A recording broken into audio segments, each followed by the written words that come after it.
Welcome back to Listen for Real. Hi, everybody. This is Jennifer Brown, and I am with Julie Wood today. And I'm going to tell you right now, we are talking about something so different, nothing you have ever heard on this podcast before. And I am jazzed. I'm super jazzed. We are talking about plant medicine. We are talking about mushrooms, ayahuasca. But ladies and gentlemen, human beings of planet Earth, let me tell you, there's so much more to this than meets the eye. And I had no idea. I still have very little idea or very little understanding around this. So I said, Julie, please, will you come? Can we have a conversation? Can I just ask you all the really weird, goofy questions that everyone's afraid to ask? Because I know I am, because I don't even know how to tread around this topic because it's so historically taboo, because it gets linked with hallucinogenics and drug abuse and the war on drugs. And next thing you know, it's like, bum, bum, bum, this is so bad.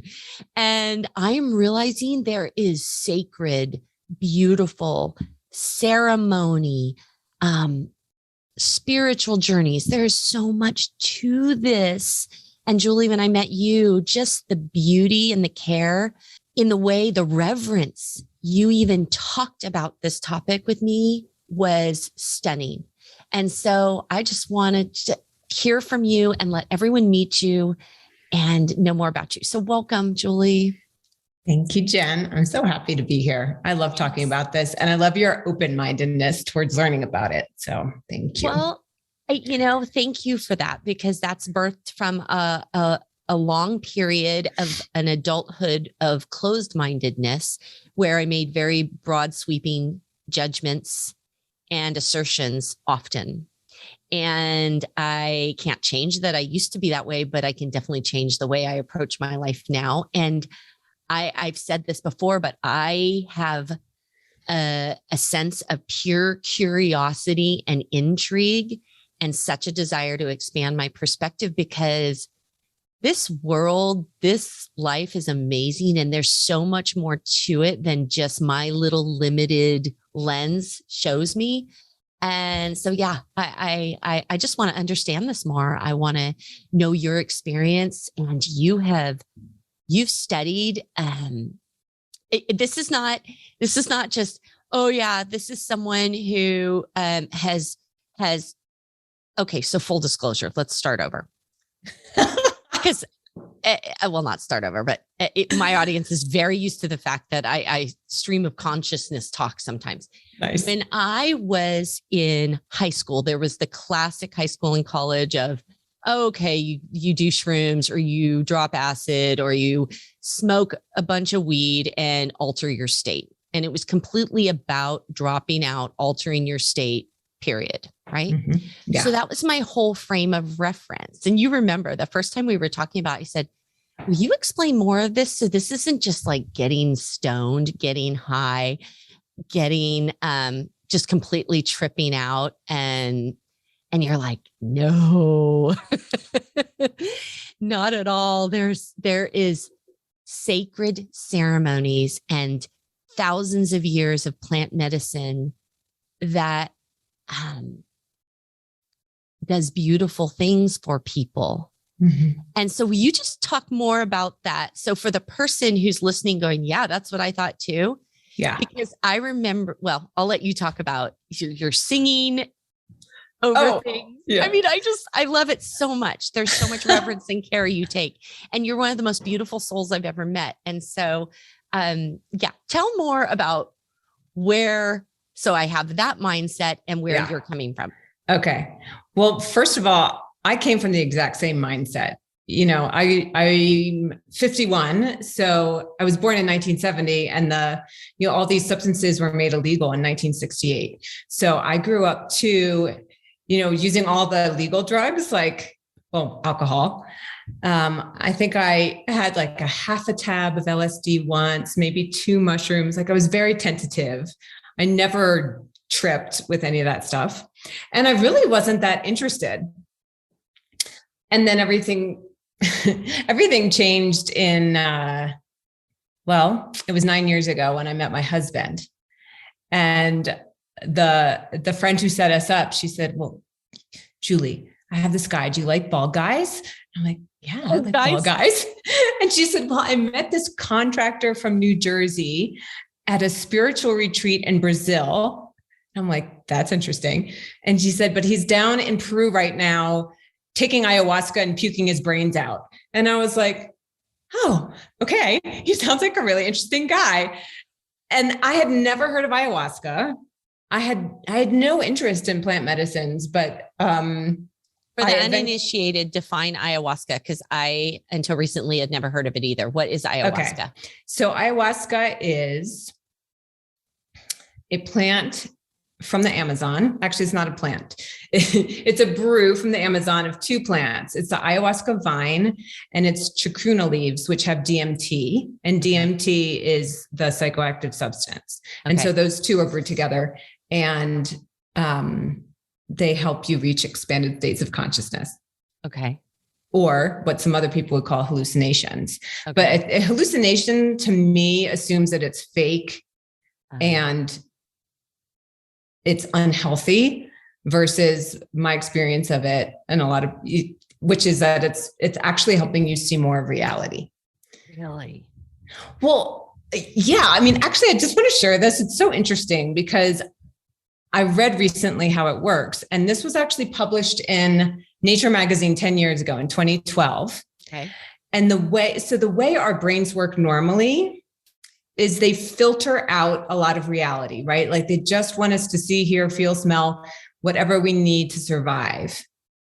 And what psychedelics do is they slow down your brain activity. Like they take the filter down so we can experience more of reality. No way. So it's like it's removing that filter that is kind of your protective mechanism. Yeah. So surprisingly, like you would kind of think, oh, you take psychedelics and your brain must be going crazy, but actually they've studied it, and people's brain waves like calm down. There's less brain activity. And that's the idea, is that it actually takes down the filter so you can experience more of what's really when there. You say experience more, do you mean sensory? So your sensory perception is more acute? Is that what you mean? It can be. Okay. Yeah. So you have, your sensory experience could be more acute. For example, like you might kind of see the music that's playing. You will see all sorts of things that you wouldn't normally see. You can receive messages you wouldn't normally experience. You can feel like you're like much bigger than just a person in a human body. You can kind of feel the bigness of who you truly are. Wow. You'll often feel like a sense of interconnection with just everything, including nature, especially because they're all plants. Wow. So there's just so many different experiences you can have, but they generally are very expansive, and that they expand your view of what's real. Wow. Okay. So for someone like me, who I find this intriguing and a little scary, because I have a history of addictive behaviors around alcohol. And so that feeling of being out of control and out of my mind, which I know is probably very different when you're drunk on alcohol and it's alcohol poisoning essentially, versus something that is a plant that is, it's like, what's the plant doing when it slows down your brain? Is it blocking something? Is it kind of quieting the ego? It's almost like I feel like it's quieting the ego and the personality so that you're just this soul and body experiencing everything. Is that? I love that. I love what you just said. That feels like just what it is doing.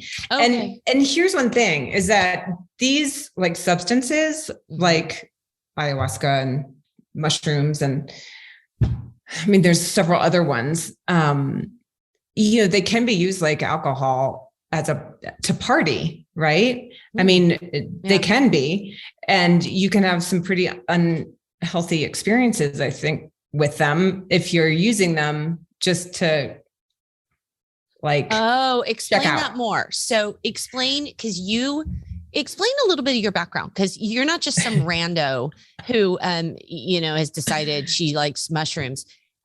Julie studied this. She has practiced under actual practitioners who are healers and medicine people.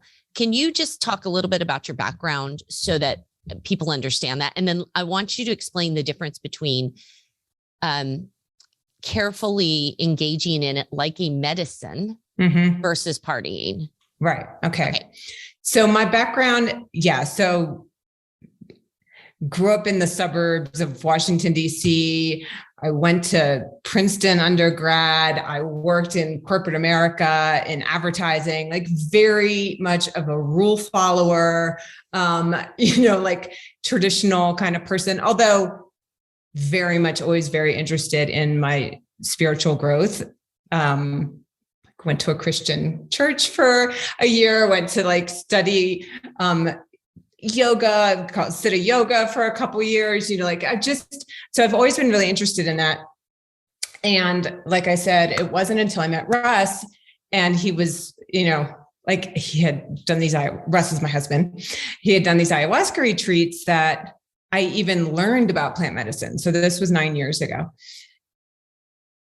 Now, I'll share that. So what happened was, when I met Russ, it felt very divinely guided. He'd closed his construction company in New Jersey. I was just so ready to leave advertising. I was about to get fired. It was done. And I'd said to him, I just really want to change my life. And we'd known each other 2 weeks. And his response was, well, why don't you quit your job and sell your apartment and travel the world? And I know someone who'll go with you. And we, just started talking about all the places we could go. And 3 months after we met, that's what we did. I'd sold my apartment, I quit my job, and we just took off in this little Jeep Wrangler and ended up going around the world for 5 years through 69 countries. Yeah. That is so badass. 69 countries. Yes. That is the most beautiful thing ever.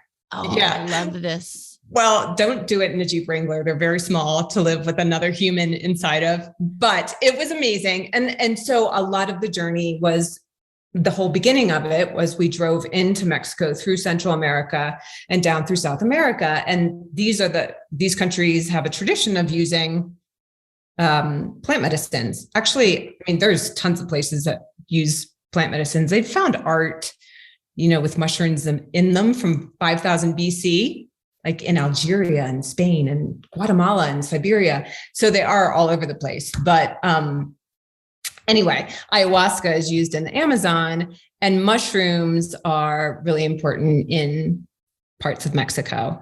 And so what happened for me was, we decided to do this journey, and Russ had been working with this intuitive. So I had some calls with her right before I left. Here I was about to run off with this man I barely knew.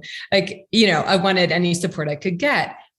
And she said to me on this one call, she said, have you ever heard of the 13 grandmothers? And I'd vaguely heard of them. And what they are is they're called the International Council of 13 Indigenous Grandmothers. And she explained to me that there's one grandmother from Alaska. Her name's Rita Pitka Blumenstein. When she was a little girl, her grandmother had said, when you're old and gray like me, 13 women from the 4 directions are going to come together.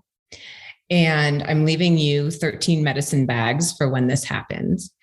And lo and behold, in 2004, I think, this woman had this inspiration to bring together this council of Indigenous women. So a lot of them are medicine women. They're all elders.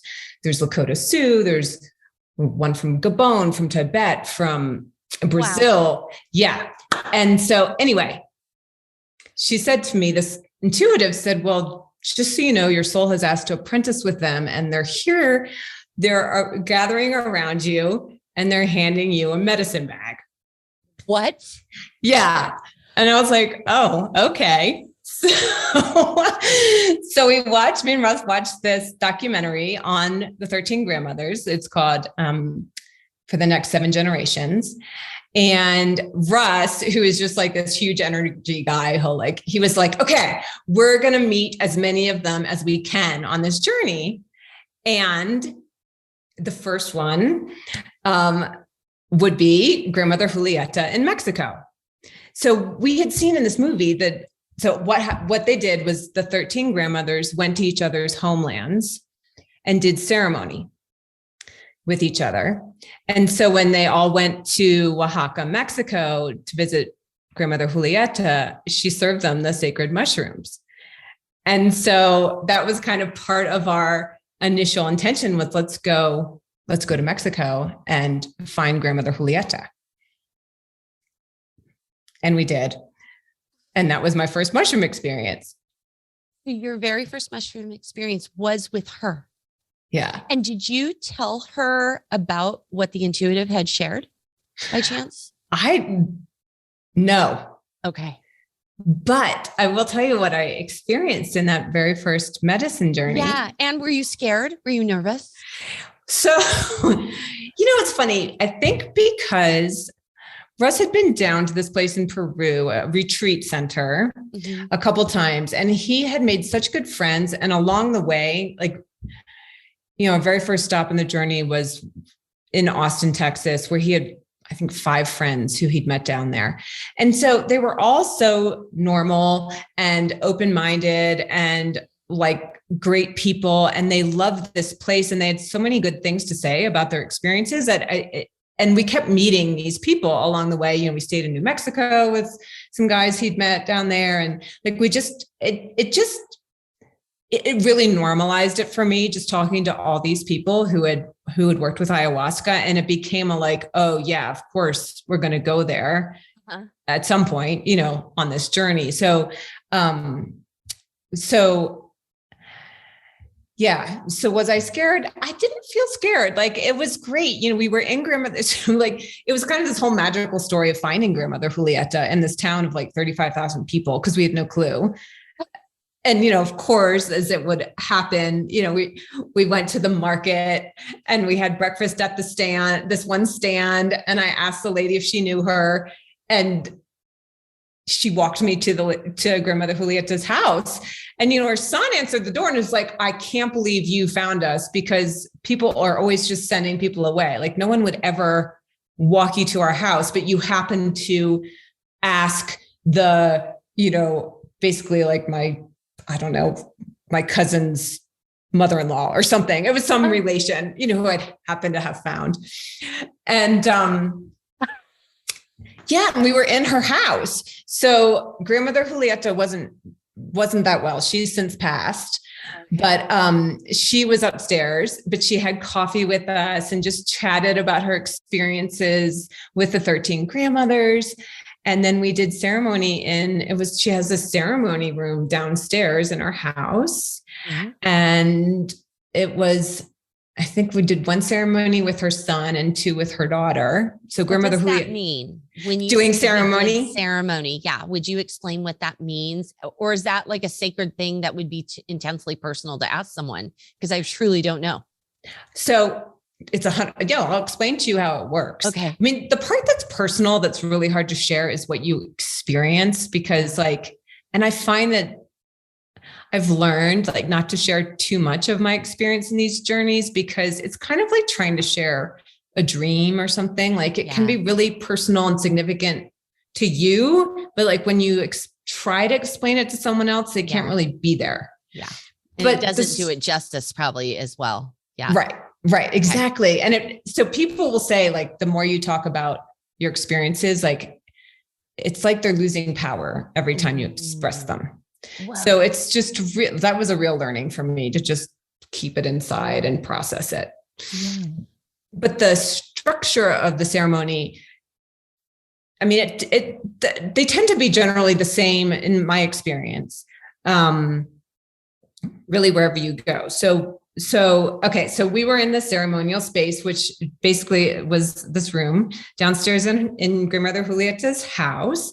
It was full of flowers and different saints, and especially Our Lady of Guadalupe, who is basically the patron saint of Mexico. She's awesome. Yes. And there was 7 people there that first night. And so generally what someone running a ceremonial do is definitely they will have set the space with prayers and just, set intentions and may this be a healing space. And they'll usually call on whomever they call on, archangels or the 4 directions or whatever. In the Mazatec tradition, they'll usually use, they'll burn copal, which is a tree resin. And that is said to carry your prayers up to the divine. And for sure will have prayed over the mushrooms. So the mushrooms for the Mazatecs, they call them the Niños Santos, which is the holy children. And they say it's as sacred as taking the body of Christ. Like it's like a Eucharist. It's very, very sacred for them. And so they will have certainly prayed over the mushrooms. And the way they served it was a little plate with mushrooms and some cacao. So cacao is obviously what we use to make chocolate, but it's been sacred to the Mayans and to other cultures. It's said to be a heart opener and also tastes pretty good, like after you eat the mushrooms. And then they'd also pour their local honey over it. So that's how they served it. And and then, anytime I'm in a ceremony, I'll pray over the medicine myself. And I try to talk to it and tell it what my intention is. That's a really important part of a ceremony, is just being open to what's going to happen, but also having an intention. Like whether it's just, I want to expand my consciousness. I want to connect more deeply to my heart. I want to connect to my gifts. I want to heal the relationship with so-and-so. It's nice to have an intention going in. That's not like, I want to trip. And then with, you'll take the mushrooms. So I took the mushrooms, and then generally they'll usually hit, you'll start to feel different after maybe 45 minutes. And if you don't, in this case, they offered more mushrooms. So that's normal. You kind of want to start with not too much. Right. And then if you're not feeling the effects, you can take a little more. And then you're kind of in your own space, having these experiences for a few hours. And, in this case, the Grandmother Julieta's daughter or son were singing songs. So singing songs in Mazatec or in Spanish, generally with for them, it's with a more of a Catholic sort of. So are you saying you're in that room with other people? They are also taking the medicine and having a part of this ceremony. Are you walking around? Are you laying down? Do you do things physically, or and then they're just standing there and they're playing music the whole time? They're singing. And so everyone was in their own space, and that's pretty normal. I probably, at this retreat, so I've done ayahuasca as well in Colombia and Brazil, and mostly in Peru, and then also San Pedro medicine, which is made with a cactus. I've done that in Ecuador and Peru.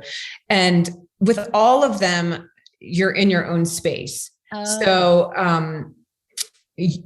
your eyes are closed, you're lying down or sitting. As you get more used to it, it's nice to sit because you can work a little bit more with it instead of just being taken on a journey. But yeah, so I was 100% lying down. And but you're not sleeping? No. You could fall asleep, and I think the medicine would still work on a certain level for sure. But no, you're not sleeping. Wow. You're kind of engaged. You're basically having these experiences. For me, the main thing I remember from that first journey was I felt myself flying behind 3 of the 13 grandmothers who I really considered to be my guides in a sense. One was Grandmother Julieta, She was on the side. One was grandmother Rita, who's from Alaska. She's also since transitioned. But like the one time I met her, we saw each other and we both started crying. Like there was just some connection there. And then grandmother Flor de Mayo, who is from Nicaragua originally. She's Mayan. And she's one I haven't met yet. And she lives in New Mexico where I live. So someday I'm going to meet her. You're kidding. But, yeah. No. It's so beautiful. So that was like super profound for me. And then I also just felt like a sense of like healing. Like I had this vision of this like kind of dinosaur creature. And I just felt like stuff was leaving. And so that happens a lot in plant medicines ceremonies, especially ayahuasca, is that you're releasing energy that doesn't serve you. So like with ayahuasca, it's known to be very purgative. So a lot of people throw up or they have diarrhea. Oh, that's why you said when you were talking about the bald guy, Russ, puking on ayahuasca. Yes. So it's literally purifying you physically, mentally, everything. It's purging stuff out of you. Yeah. Yes. Whoa. And it doesn't, I'll just say, because I probably did about 35 ayahuasca ceremonies. I threw up 4 times ever, because you can actually so my husband loves puking. He would puke his brains out and he'd be happy. I would ask the medicine, can I please have this be a little more gentle? And then you can release by crying, by shaking, by yawning, those are the main ways. But you can really, you can be releasing energy in any of those ways. Energy that doesn't serve you. Or one of my previous guests, we were talking about trauma and how the body keeps score. Yes, for sure. And that it gets trapped in your body. Is that kind of what you're talking about? Tension, energy, trauma that gets kind of trapped in your body. It helps to release that. Yes. Yes. Wow. And, for me, interestingly, for me on ayahuasca, when I threw up, it was really clear to me what energy I was releasing. And that's not uncommon. So you'll often re-experience it as it's leaving. So for example, I just had all this tension in my back and my neck, and it really hurt. And I just kind of flashed back to being a child and feeling like I needed to protect myself and kind of, what would you say, armor up from the back. And I felt that energy, I saw it and then I felt it leave while I puked it. And sometimes when you puke, even, it's not because you don't eat a whole lot, you eat as little as you can in the hours before. So sometimes you're just puking up black stuff or whatever. Wow, this is fascinating. Yeah. Yes. Friends, you're still here with us at the Listen for Real podcast. What a trip. I mean, this is a total trip to understand and learn this. And I have such a feeling of, awe and wonder, and how I've always wondered, how people in centuries past would discover this stuff, right. They just decide, I'm going to eat that leaf, or I'm going to eat that mushroom, or I'm going to eat that. But that's some mushrooms will kill you because they're poisonous, and some won't. I've always found that fascinating, and yet beautifully, divinely inspired, that we are guided for our highest good. And I do believe that. I believe that. For me, I call that God does guide me for my highest good. It doesn't mean life is perfect and I don't choose things or have things happen. Of course, those things, it's not all perfect and roses, but, and so I think it's so fascinating that this is so, such a stripping away of all the things that hinder us, like ego, like personality, like our hangups, that keep us from getting to the real essence of life, of spirituality, whatever it is, right? I know that's a journey I'm on big time right now. This last couple years, especially this last year, my just desire to connect to love and the human beings and the life around me and the divine. It's as clear to me as the sun rising. It's clear, it's obvious. And it's this constant feeling of more is being revealed. More is being revealed.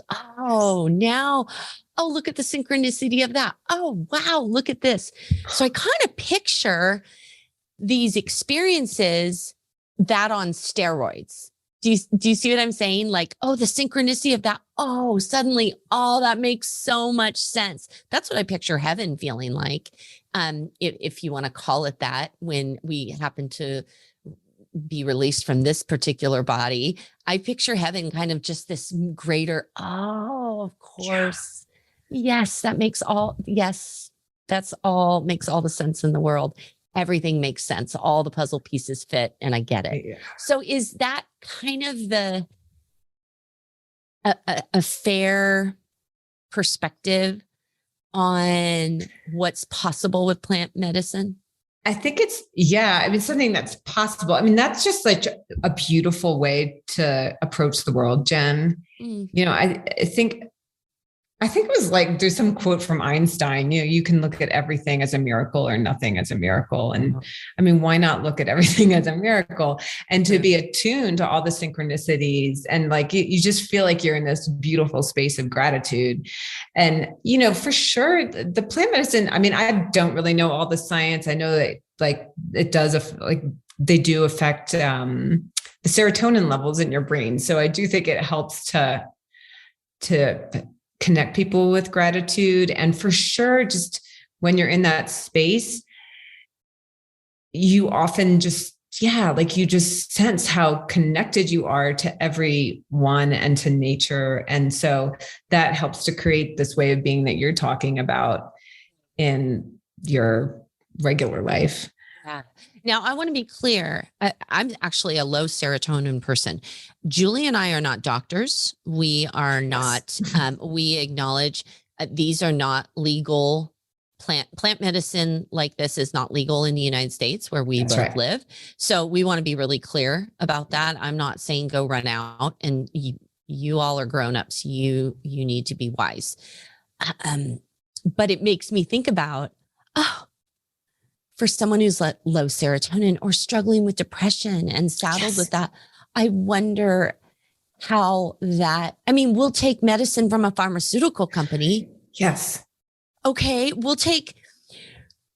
I'll take something that then literally you read the insert on it and it says, you'll have loose bowels and you'll never have an orgasm. And I'm sorry to be so graphic, but some of these pharmaceuticals, you're trying to not be depressed, but it's pretty depressing what the side effects are. Well, and that's, I find that so fascinating, but then we'll frown upon someone who's talking about plant medicine. Well, it's really shifting. Earth. Yes, right. Exactly. I mean, it is really shifting with cannabis being legalized. So psilocybin, so it was classified as a Schedule I drug in 1968. Mm-hmm. And Schedule I drugs are said to have a high risk of abuse and no medicinal value. Okay. First of all, it's completely not addictive. Like you can't get addicted to mushrooms. You can't get addicted Psilocybin is a mushroom. Oh, sorry. Psilocybin is what people call magic mushrooms. Oh, okay. I'll call them sacred mushrooms usually, or psilocybin mushrooms, but you can't be addicted to them. And there are, I believe, 68 research institutions in Europe and North America who are currently authorized to be studying a psilocybin. Wow. So the active ingredient in the mushrooms, and they're studying it for terminally ill patients to reduce their anxiety and to approach their death with more serenity. They use it for, they're studying it for PTSD, for depression. So for, I think some of the different psychedelics for getting off other addictions like heroin. And so like the research is amazing. And there's this organization, if people are interested, if your listeners are interested, it's called, look at maps.org, MAPS.org.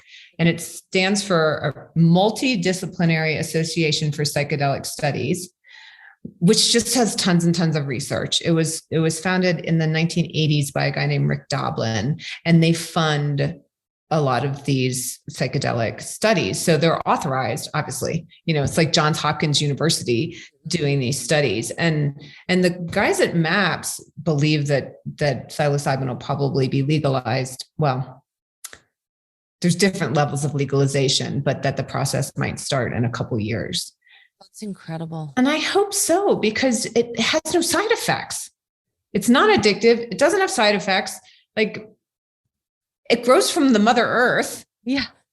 I'm so happy that there does seem to be quite a dramatic shift happening, that just that we're starting to recognize that there actually are benefits from using these substances, which, I mean, like you said, what are the chances that someone in the Amazon would have figured out to stick a vine and a leaf together to be able to journey? I mean, for me, it's like, yes, it has to have been divinely guided. Like, somehow the plants were communicating to the human.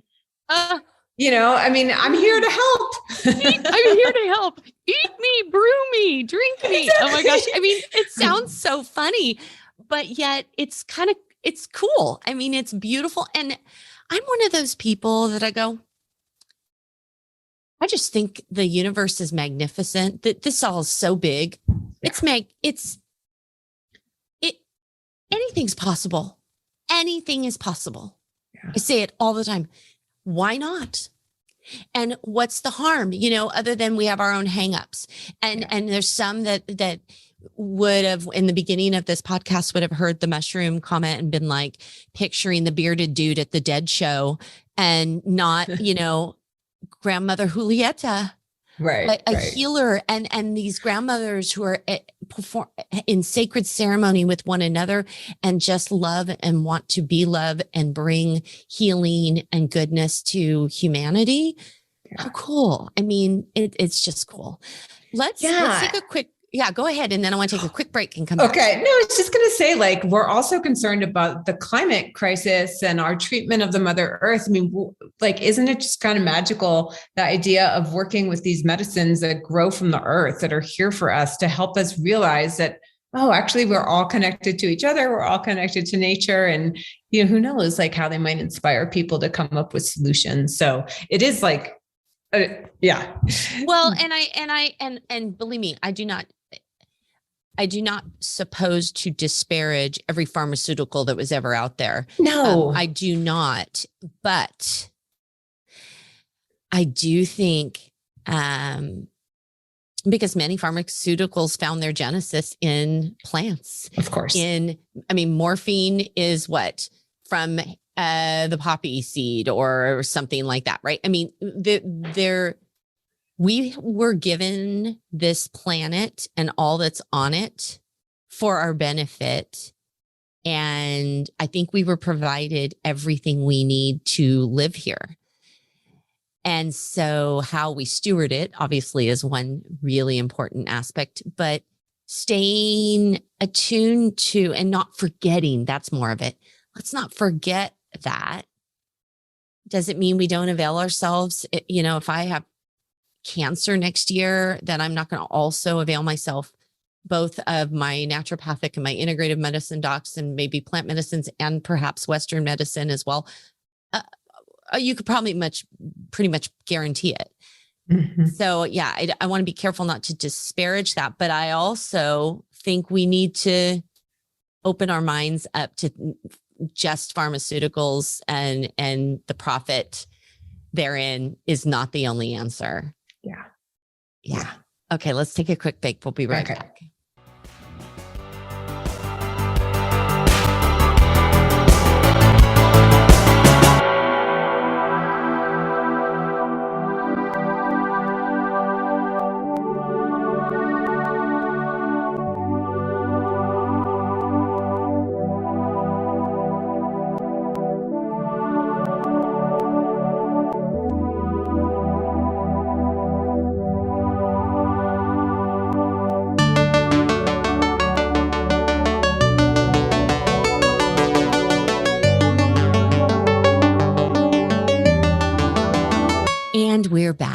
Okay. Here's some things I'm really curious about.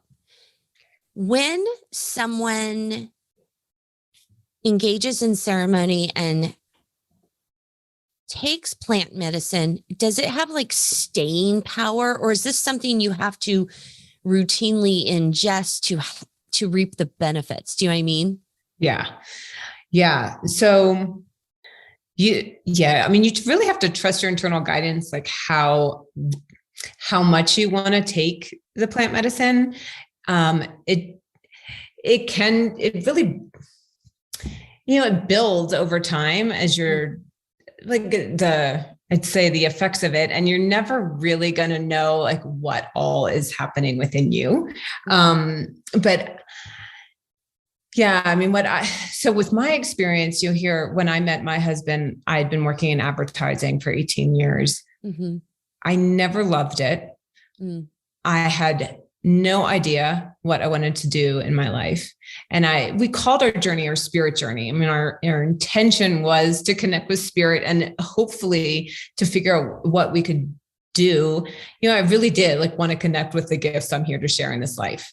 And so, a clue came in with the first sacred mushroom ceremony and, journeying with those medicine women and, but then, okay, what do I do with that? I don't know. And, over the course of my journey and these different ceremonies, I felt like I released a lot of the blocks that, a lot of that, like you said, the stuff that we hold in our bodies, the conditioning from childhood. Like for me, it was a lot around like, I'm not worthy of being loved. I'm certainly not worthy to guide other people or teach other people. And for me, it was kind of this magical process of releasing some of those blocks and slowly starting to see myself in another light.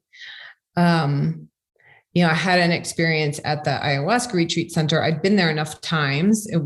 I think it was on my 6th retreat there, week-long retreat. And the shaman had asked me to support in the medicine space. So that meant I drank the ayahuasca with the intention of supporting other people as opposed to going on my own journey. So my eyes were open. I was there to support other people. And he had me work with someone on helping her connect to her heart. And I'm kind of almost choking up because it was such a beautiful experience working with her in ceremony and out of ceremony. And at one night during the week, he invited me to sing in the medicine space, which, because, in these ayahuasca retreats, they would sing these different medicine songs. And it was at the end of ceremony. So everything had sort of wound down and everyone's in this sort of very beautiful, blissed out space. And they're slowly coming back to themselves. And in this retreat center, they would play different chimes and sing gentle songs. And anyway, I went up. And I mean, I was freaked out about singing because I just never considered myself a singer, but I had learned this one song in Bolivia in Portuguese. They speak Spanish in Bolivia, but I speak Portuguese. I used to live in Brazil and I learned this song. And anyway, I sat down and I started to sing it. And I was so self-conscious. It was coming out like, oh, come here. No, it was awful. But I was sitting next to a friend and she put her hand on my back, right behind my heart. And I just felt like she was saying to me, sing from your heart, sing from your heart. And so I just started to sing from there. And Jen, it was the peak experience of this 5-year journey. I felt like the entire space was just being filled up with love. And it was just singing through me. And all these people burst into tears. They started clapping. It was just an epic moment. And the shaman there, he said, ladies and gentlemen, you're witnessing the birth of a medicine woman. And it was just like, wow. Like I felt like that whole week taught me that my medicine is love, to help people, because that's been a lot of my own journey, is like connecting to my heart, trusting my heart, accessing the gifts and the medicine in my heart. And really like, okay, that's another, I still don't know where that's all leading, but yeah, like you asked if the effects of the medicine stay with you. And for me, it's just like, yes, I couldn't say, oh, it was in this ceremony that I started to feel like, secure enough in myself that I could, help other people access the love in their hearts or whatever. But just somehow along the way. So is it almost like you can't unknow a new knowing you've gained? Is it almost like that? Yeah. Yeah. Yeah. Yeah, because as opposed to a residual, like after effect, like a hangover, that's not what I'm referencing, where it's a physical lingering of a substance in your body, but it sounds like it's more of a, yes, I now know something that is forever kind of in my marrow. It's in me. Yes. Yes. Yeah. Oh, wow. I mean, yeah. Like for me, there was just this one night I remember just being like, I was aware of being so big and so outside of my body. And so I just knew I was made of stars. That was the experience. And I was like, oh my gosh, how am I going to get back into that tiny little human body?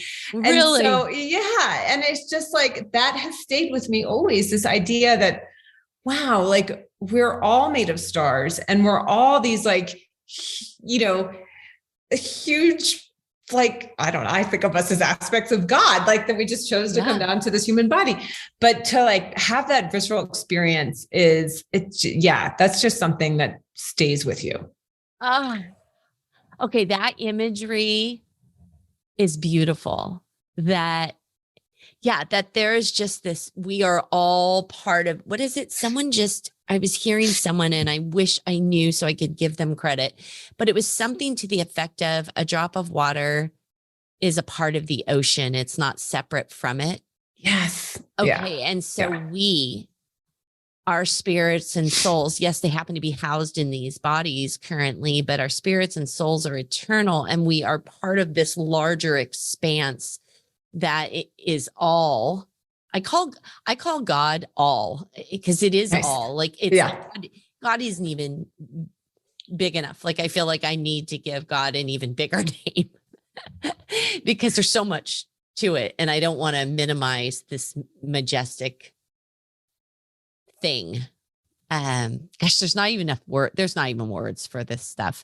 But this is okay. So that was one question I want to ask. And then how you started to reference how you're different or how other people are different.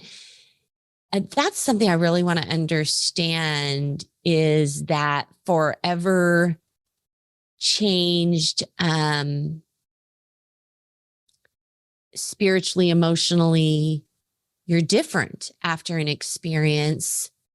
And can you just expand more on that? Because I want to just get my brain around that, because I love the idea of growing, of evolving, of changing, of having new awarenesses, having your perspective expanded. And it just feels like everything's just been blown wide open right now.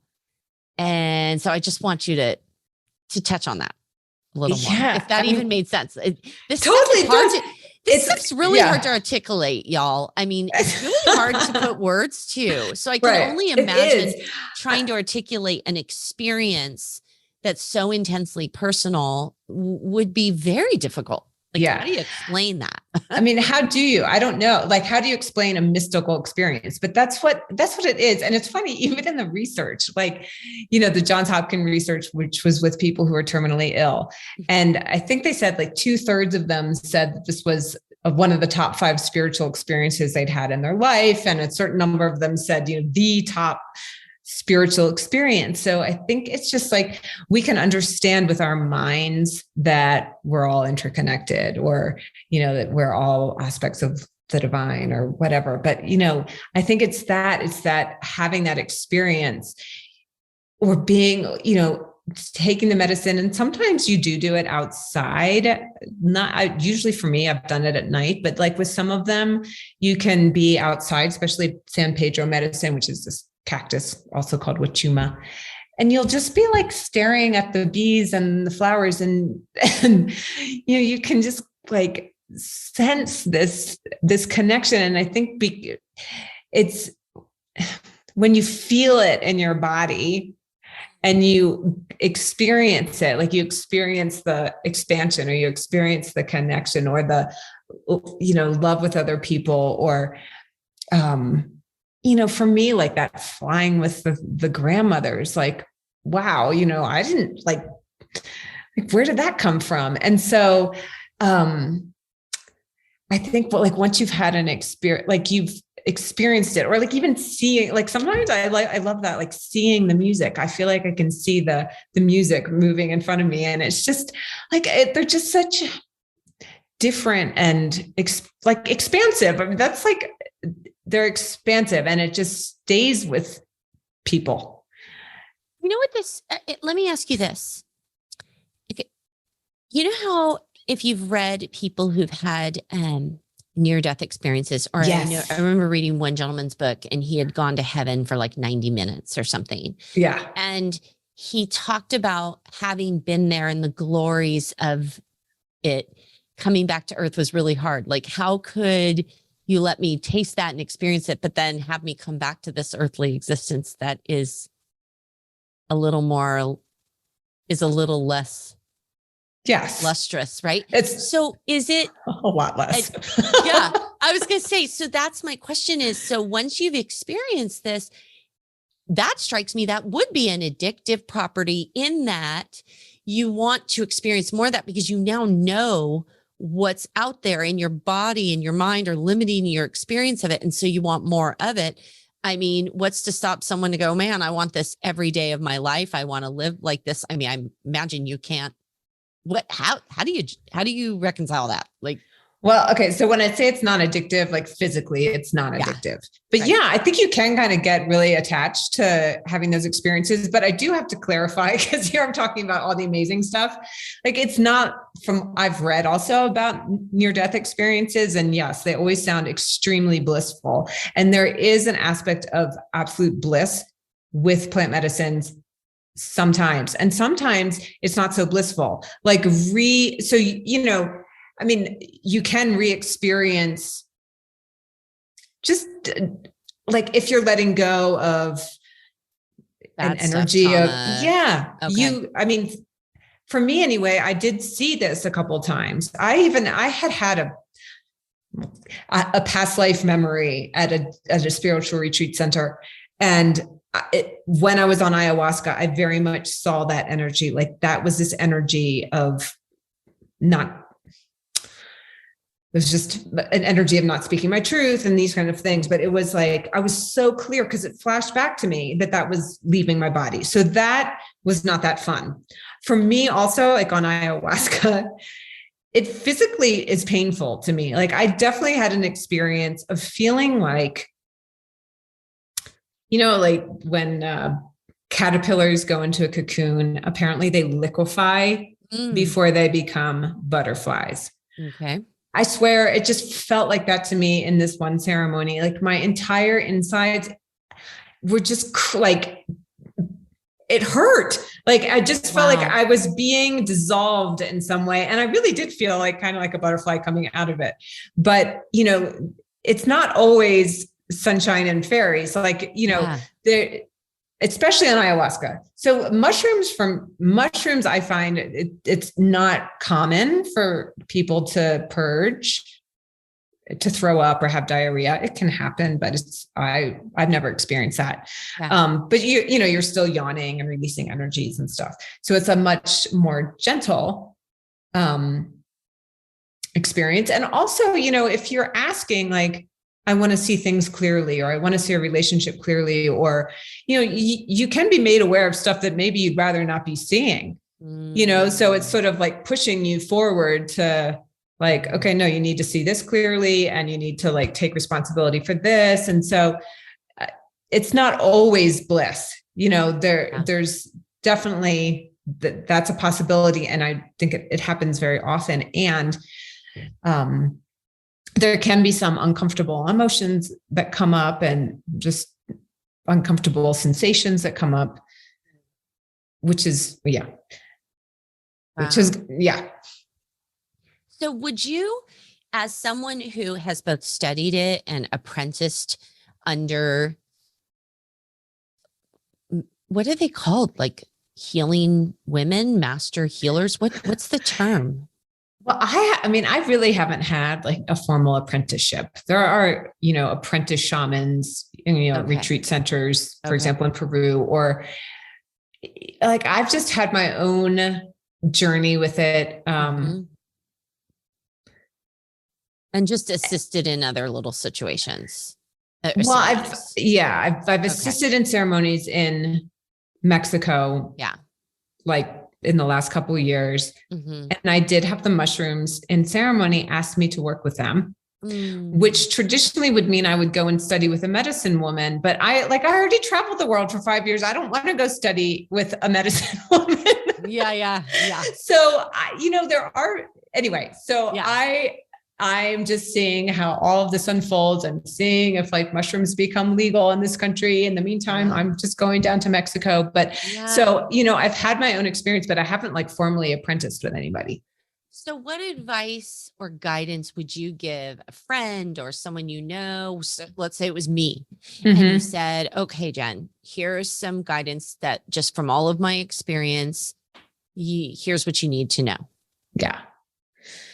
So first and foremost, I would say when you're trust yourself and trust your gut about where and with whom you take any plant medicine, because you're in a really vulnerable space and you want to feel safe.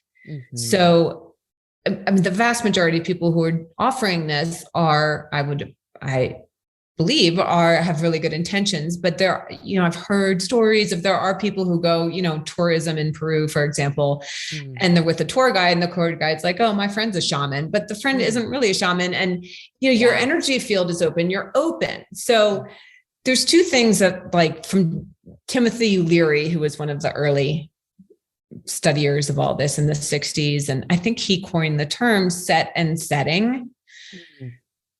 So mindset and setting, and then also dosage. Those are the three things that that can impact your journey, your experience, and you want to be careful with them. So set is like mindset. Okay. So I would, in ceremony, you want to have more of just a respectful mindset. Like, this is a medicine. This is something, it's like the sacred children, if you're talking about the mushrooms, and you want to have an intention. Like, you need to be open, because I believe the plants will show you and help you in ways that maybe you don't know you need it, but just to have an intention, whatever it may be. Like some of the things I think I said earlier, I want to heal my relationship with something. I want to own my power. I want to love myself. I mean, you have no idea like how that's going to manifest, but some sort of intention, it's really good to think that through. Yeah. And then the setting, which is you want to be in a safe setting. Like, so, you can do it with a friend. If it's a friend you really trust and you're in a safe space, that's just really important, to be somewhere where you just can allow yourself to relax. Cause it's hard. Like, it's hard for us as, well, I'll say Americans, but a lot of Western people, like it's hard to release control. So to just, allow yourself to be in a place where you feel totally safe and you can let go of control. I mean, it's not that for me, it took a while to let myself like stop trying to like remember everything that I was seeing and everything that was happening and just like let it happen.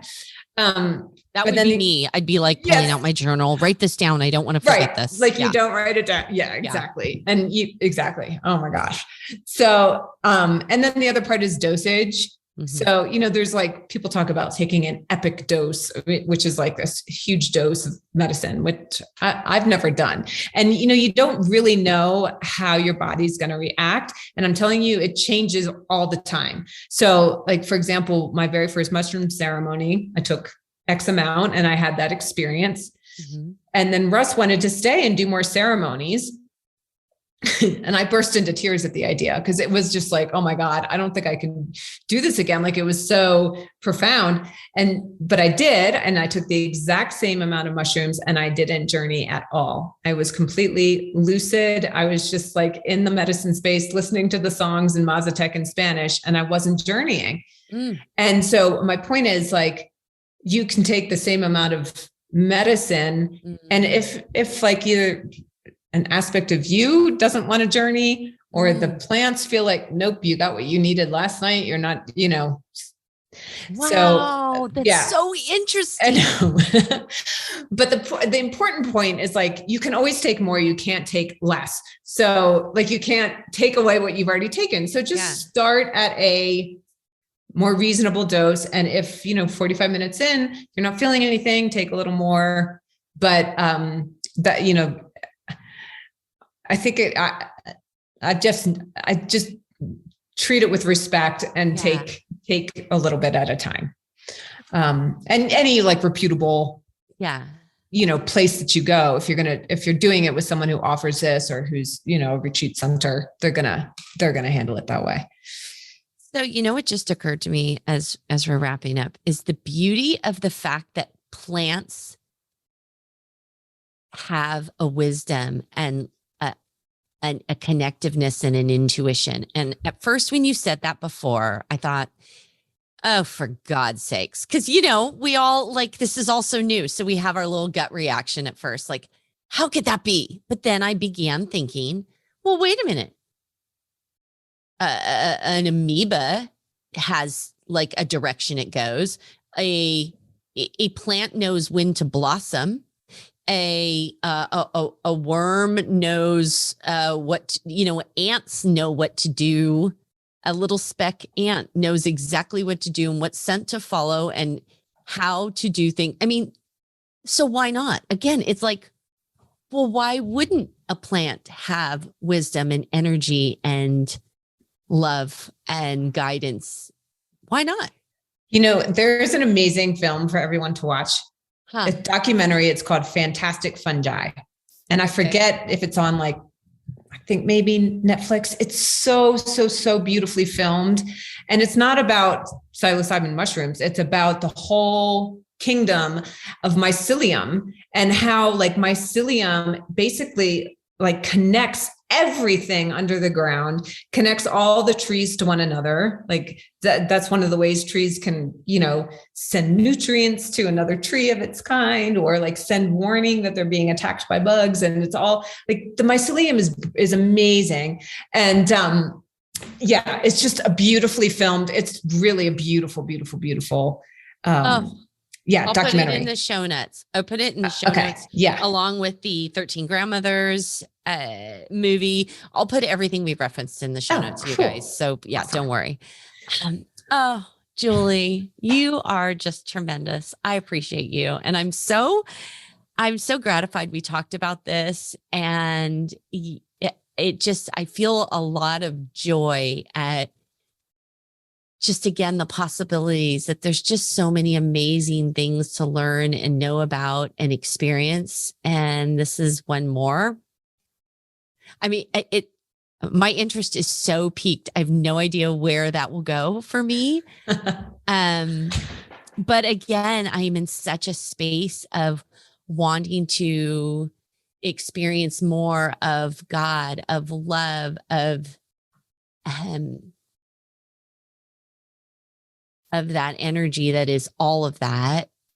And the thing that always trips me up is my rational brain that always wants to get in the way and goes, well, that wouldn't be logical and blah, blah, blah, blah, blah, or fear or worthiness or all the things that get in the way. And so when you talk about the idea that we can strip those things away and get back to the essence of what our soul and spirit are and want to connect to and are connected to, that is beautiful. And to me is just a glimpse of heaven, right now. So that's interesting. So wow. More to come. We'll leave that as a cliffhanger. Oh, my Thank friend. you. Thank you for your curiosity and your open-mindedness and like your approach to life. It's so inspiring, just being so open and curious, and it's just a great way to live. Well, I thank you. And just thanks everyone for being here. And if you want to connect with us, or maybe you have a question, or maybe you want to go, whatever, you know how it goes. You can connect with us about anything. That's what we want, is listening for real and real conversations that come out of this conversation that we're all a part of. This isn't just me and Julie. It's all of us here. I'm at Being Real Jen on Instagram. Julie is at julie.k.wood on Instagram. So those, and everything's in the show notes, y'all.